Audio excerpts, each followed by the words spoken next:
Good morning, ECHS. Welcome to day 4 of digital learning. Start us off with a math joke today. We have x squared and x cubed having a conversation. X squared says, "Say, cube, do you consider yourself to be religious?" And cube says, "I believe there are higher powers than us, if that's what you mean." Get it? Higher powers? Exponents? Yes. That was a funny math joke. I know a few of you laughed, and since you're at home, you don't even have to worry about being uncool for thinking my jokes are so funny. I hope you're keeping up with your homework.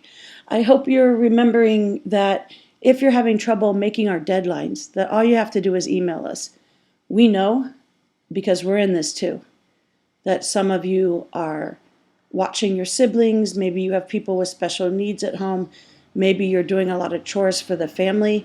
I've also heard from a few of you that you are working for your family, and you're literally going to work with your parents. These are all things that are very important right now. Your schoolwork is important too, but we want to help you be able to accomplish everything that you need to do. So please email us, the teachers that are involved, if you're having trouble making a deadline, and we will definitely work with you. I mentioned yesterday about maybe having a checklist, a kind of to-do list or something in your day that helps you feel accomplished when you have things, when you get things done. So I created some for myself, and I'm not very good with long to-do lists because I end up getting intimidated by my own to-do list. I write down 15 things I want to get done, and then I only get 2 of them done, and I feel like a failure instead of feeling successful. But what does work for me is setting up sort of some rules and guidelines for myself. So I made these actually a couple days ago, just some guidelines for my school work life that I'm starting before 8 a.m. And I know my screen says 8:09, but this is like my 4th version of this recording. Making sure I take a lunch break, and making sure I have some fun. Those are things that kind of help me with my schoolwork and keep me focused. For my own personal wellness, I want to make sure I make my bed every day. I mean, I have to be stuck at home. I want it to be, neat and tidy. Of course, I haven't done that yet. You'll notice there are no checks there, but I'm working on it. Also, take a shower before school, and that sounds kind of funny, but like on the weekends, I usually don't shower until I'm about to go somewhere. But now I'm not going anywhere, so I need to kind of make a rule for myself. And, put things away before I go to bed, make sure I get outside. Also, something to consider is pick an activity for this weekend, and I know you guys are really busy, but pick one activity that you're kind of saving for the weekend so that your days that aren't school days feel a little bit different. Those are just some suggestions I have on how that to-do list might work. I don't have mine hanging on the wall, but they're sitting on a table right next to my work area. Hopefully those suggestions are helpful.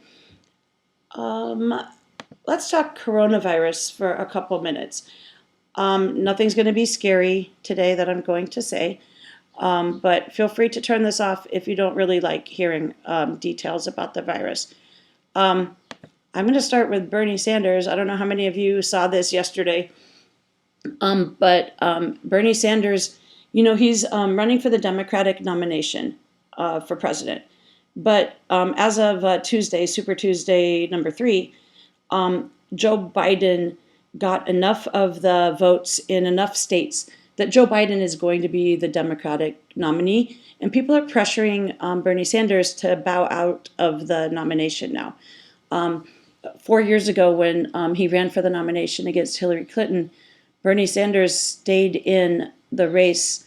Some people thought too long, and they thought ultimately he contributed to hurting Hillary Clinton's chances against Donald Trump by making her campaign against Bernie for so long. So anyway, people are like, hey, Bernie, time to get out of the race. And so a reporter asked him yesterday what his time frame was for making a decision about getting out of the race. And here was Bernie's now famous response. Here we go.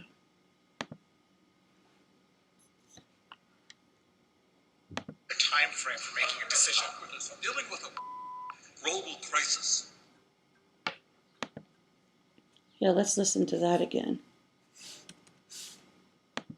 Yes, Bernie swore on national TV. What's your time frame for making a decision? Dealing with a global crisis. So, yes, Bernie is taking this very seriously. Remember, he's a senator, and he's been in the Senate for a really long time. A couple other things I've been reading about the coronavirus. I found an article in the New York Times about how long the virus lives on various surfaces. And once I found the article in the New York Times, I clicked on the link that took me to the actual scientific study. And I found that this scientific study was something that was readable and I could understand it. And I wanted to share this with you because there's been a lot of talk about if you touch something, are you going to get the virus? So this study talked about, first of all, how long the virus can live in the air. And they're comparing it, by the way, to what you might have heard of as SARS from a couple years ago or a few years ago. SARS is in blue on this screen, and our current corona COVID-19 virus is in red. So what they found, aerosols means in the air, what they found was that the virus can live in the air. For up to 10 minutes, it can float around. Now, it's not going to travel across the room and attack you, but through people's breathing or maybe through coughing, consider that around people, there may be some virus floating around. So that's why we're asking people to keep that 6 feet of distance. And again, it's just going to kind of remain viable in the air for about 10 minutes before it settles somewhere. But that's the 6 feet of distance thing that we've been talking about. Now, how long the virus lives on various surfaces, this is a little hard to interpret. I had to look up what some of these things meant. But the gist of it is we're looking at the red. And the lower the red, the less virus is available, is alive. So on a copper surface, within 4 hours, there's barely any virus left. I mean, this 10 to the second power, I'm not going to explain what that means, but once we get below this 10 to the second power mark, there's not very much virus alive that can infect you. Not many of us have a lot of copper surfaces in our house, but what is interesting is this look at cardboard, because I've heard people say, well, if I order something from Amazon, is it safe to touch the box? So what we're finding with cardboard is, 2 to 4 hours, almost all the virus has died. There's some virus still remaining up to 24 hours later, but this level is generally not going to be enough to infect you unless you lick the box or something.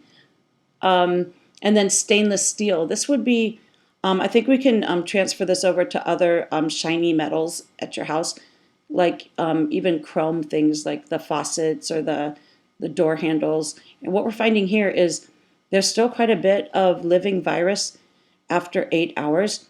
And really, we kind of hit this mark after 24 hours. Now, remember, this is if you don't wipe it down.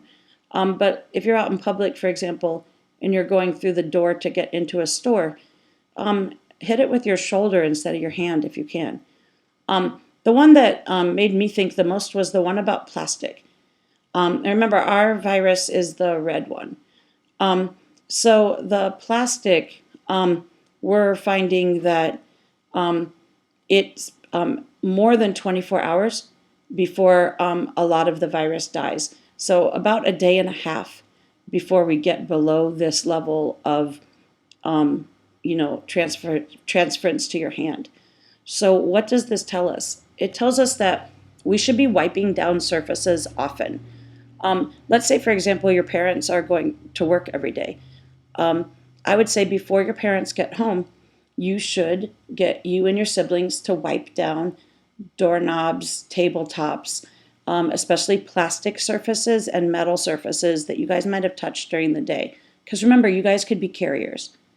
Also, when your parents leave in the morning for work or whenever they leave, I would go ahead and wipe down those surfaces again, because your parents may also be carrying the virus.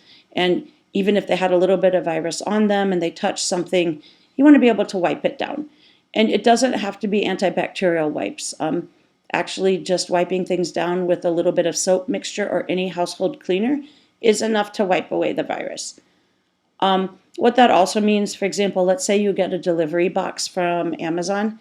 Maybe just let it sit for a few hours before you open it. And I know that's hard, but once the delivery person puts it on your doorstep, if you don't need to open it right away, just leave it, or just move it with your foot into your house. Wait a couple hours till you open it. If you're dealing with like plastic bags, things like that, just make sure you wash your hands right afterwards. And put that plastic bag somewhere where everybody in your household isn't going to touch it for at least 24 hours. And remember, this does mean that the virus does die off everything within 72 hours. So if there's something that nobody in the family has touched in 2 or 3 days, then it doesn't have virus on it. So again, the importance of wiping down surfaces, of cleaning your hands, of being aware if you have to go out in public that those surfaces that you're touching may have small amounts of virus on them. And remember that people who aren't showing any symptoms can be carrying the virus and can be spreading it. And that's happening a lot. So we want to just be extra cautious that people in our family aren't spreading it to each other, or aren't spreading it out into the world, or are not bringing it into your home from other places. And I think just having this information is really helpful. I have a lot more to talk about the virus, and I'll update you a little bit more tomorrow. Bye. Have a good day. Do your homework.